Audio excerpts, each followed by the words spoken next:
केरला के बारे में क्या कहेंगे साहब? केरला में भी बड़ा आश्चर्यजनक दिया है ये मैट्रिक्स ने। कह रहे हैं कि साहब एलडीएफ जो है वो अभी भी 1% आगे धीरेन जी। हालांकि जो पंचायत चुनाव थे वो तो इसको नहीं बताते हैं, लेकिन देखिए पिनरई विजयन ने जो बजट पेश किया था पिछला, अगर हम उस पर देखें, उसने उसको उम्रदराज लोगों के लिए बजट को उनके लिए फ्रेंडली बताया था। दूसरा एक और बड़ी चीज अगर हम देखेंगे कि वो पिनरई विजयन राज्य में जितना समय दिया उतना कांग्रेस के अंदर इस बात की तरह जूतों में दाल बंटने वाली हालत है केरल में कि कौन बनेगा उधर। उनके तमाम, चाहे सतीशन हो, उसके अलावा आप देखिए वेणुगोपाल हैं, उसके अलावा चननथला है, सब लोगों की ग्रुपबाजी वहां बहुत ज्यादा हो गई। उनको लगा कि सत्ता बस अब थाली में रख के आ रही है। दूसरा, बीजेपी भी मतलब जब से उसका तिरुवनंतपुरम पर कब्जा हुआ है तब से उसका पंख ज्यादा, हालांकि बीजेपी मुझे लगता है कि कोल्लम में है और जो नेमम सीट जो उसने 2016 में जीती थी वहां आगे है, एक आध पलाकाड़ में सीट है। सीटों की संख्या में भले ही वो कम हो, लेकिन मुझे लगता है बीजेपी इस बार थोड़ा वोट परसेंटेज को हो सकता है आगे ले जा सके, क्योंकि उनका रुख वही बता रहा है। लेकिन सबसे बड़ी लड़ाई यही है कि कांग्रेस को जो पंचायत चुनाव में मिला था उसको यहां बरकरार रखेगी या नहीं, इस पर बहुत सारे लोग शक जता रहे हैं, क्योंकि पिनरई विजयन व्यक्तिगत लोकप्रियता में अभी वहां जितने नेता हैं राज्य के उनमें सबसे आगे यकीनन है, और उनका बजट है। और एक और बात है, एजावा कम्युनिटी पूरी ताकत के साथ उनके साथ खड़ी हुई है, उसमें कोई ब्रेक नहीं है। और बीजेपी अगर सत्ता में आगे मजबूत नहीं दिखती है तो जो वोटर है वो कांग्रेस को अब रोकना चाहेगा, क्योंकि अगर हम लोग ब्रॉडली देखते हैं तो वहां लेफ्ट जो है हिंदू वोटों के सहारे राजनीति करता रहा है, और कांग्रेस जो है मुस्लिम और क्रिश्चियन वोटों के सहारे वहां खड़ी रही है। तो ऐसे में जैसे ही उनको लगेगा कि अगर बीजेपी इतना नहीं, साथ में नायर वोट भी कांग्रेस के साथ रहता है। हाँ, नायर अपर कास्ट का हिंदू, मतलब बेसिकली वो है, लेकिन मेरा कहना जो बेसिक आधार है उसका वो 26% मुसलमान का मैक्सिमम हिस्सा होता है, 18% क्रिश्चियन का रहता है, और जो 10% नायर आबादी है उसका पर्सन था। और वो नायर आबादी आपने देखा होगा पिछले कुछ चुनाव से वापस बीजेपी की तरफ है। वो बीजेपी का वोट बैंक वहां सॉलिड वोट बैंक बना है, तो वो नायर कम्युनिटी है जिसको वो अभी जिस पर रिलाई करते हैं, तो वो बीजेपी का वोट बैंक आया।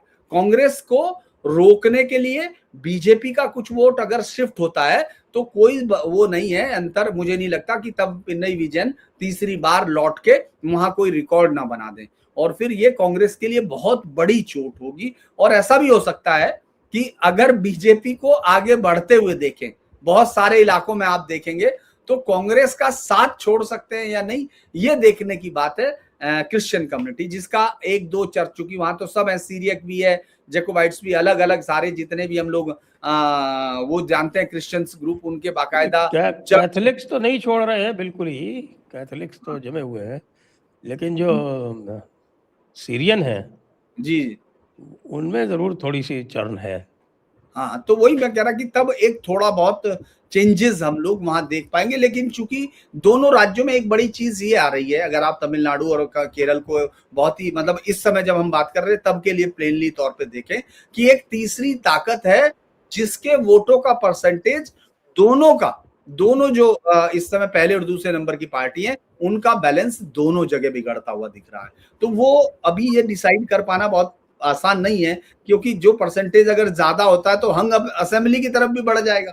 अगर आप बीजेपी अगर 19 से बढ़ के 25 से 26 पे आ जाएगी, 26-27% पे, तो आप अपने आप देखेंगे कि दोनों तरफ से हंग असेंबली की तरफ भी बढ़ सकती है, जो अभी मतलब दूर की कौड़ी लग रही है, लेकिन ऐसा हो सकता है, इसमें कोई शक नहीं। जी अभिषेक जी। केरल को अभी मैं उतना तो कवर नहीं कर रहा हूं, मैं जितना समझ पा रहा हूं कि जितना बीजेपी बढ़ेगा उतना लेफ्ट को घाटा है, और जितना बीजेपी नीचे जाएगा उतना लेफ्ट को फायदा है।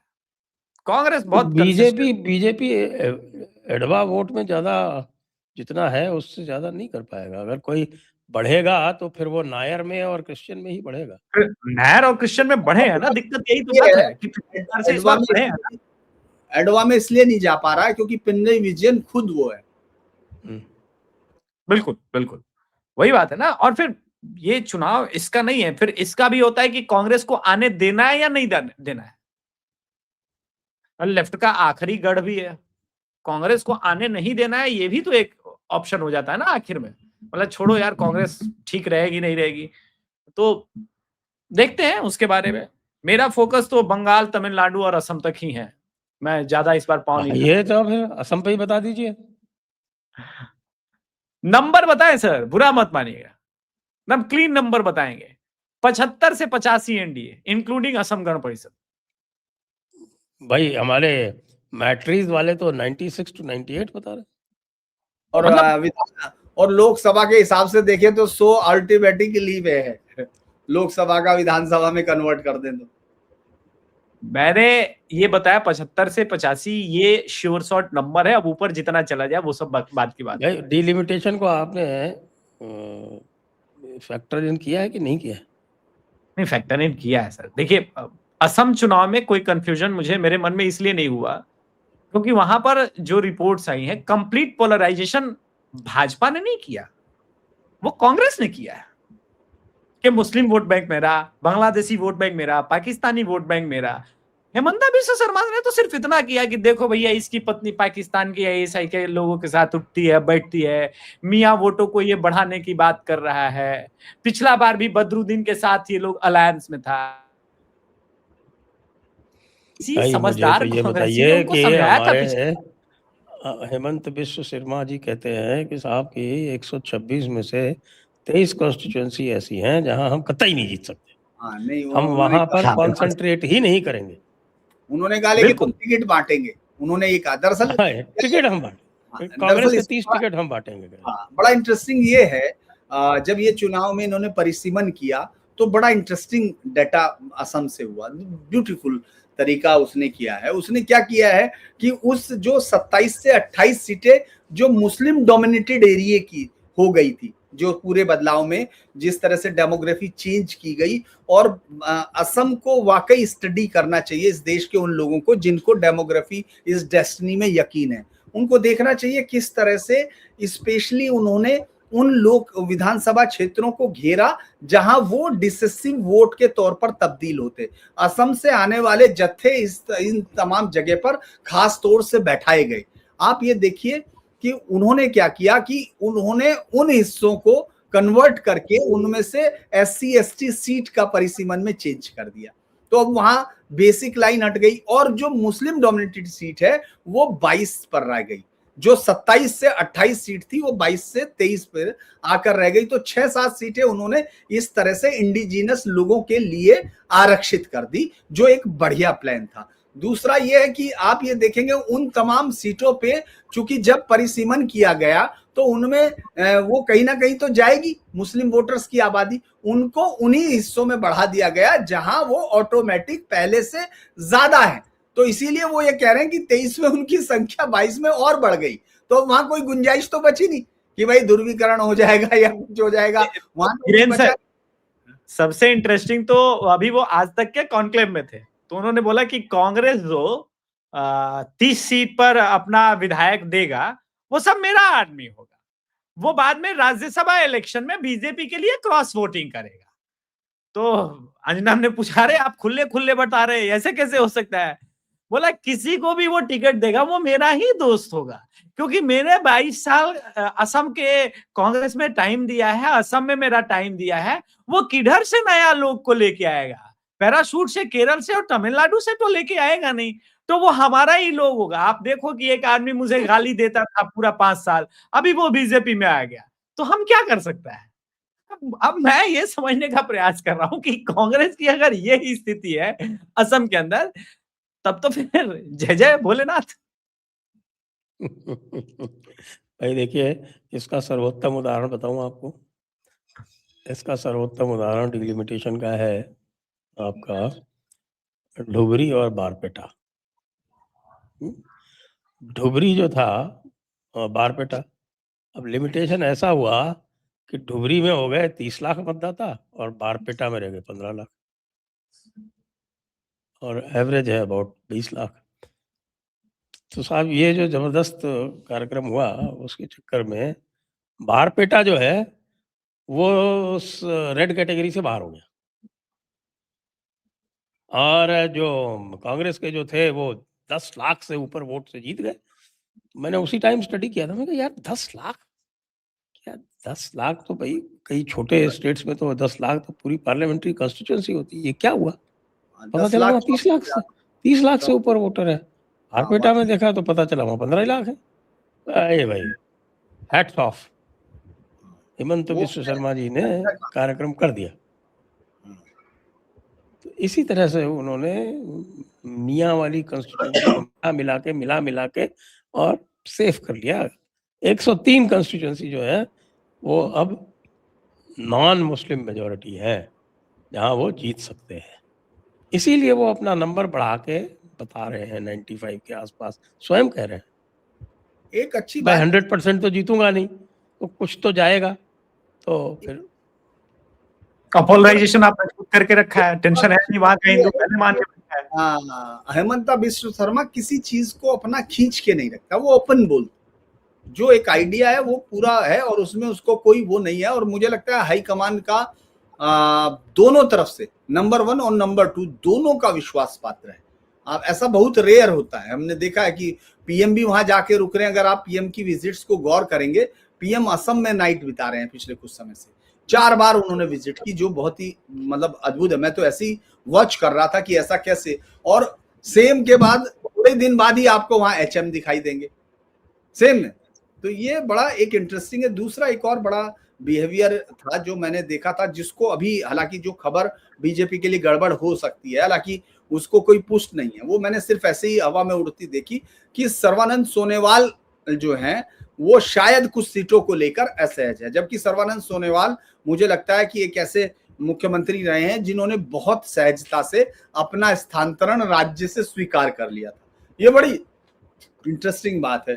तो अब देखते हैं, लेकिन ये है कि सब लोग सहज है क्योंकि उन्होंने बोडो में भी जो समझौता किया है असम ने, वो भी एक बेहतर वो किया है, बेहतर किया है। और दूसरा उन्होंने जो एक और उनका तीसरा सहयोगी है जिसको अभी चुनाव में बहुमत मिला था, बीजेपी पीछे हुई थी वहां, उसमें कौंसिल कौन सी थी उसमें, ऑटोनोमस काउंसिल में, तो उसका भी वो समझौता अच्छा है। तो बीजेपी ने वहां सिर्फ यही नहीं रखा कि वो व्यक्तिगत पर आधारित है, उन्होंने सोशल इंजीनियरिंग भी की है और उन्होंने जो एक अलायंस बनाया वो भी बेहतर अलायंस बनाया है उसमें। इसीलिए असम सिर्फ इसलिए ही नहीं है, असम में कई चीजें उन्होंने की हैं वो बेहतर दिखती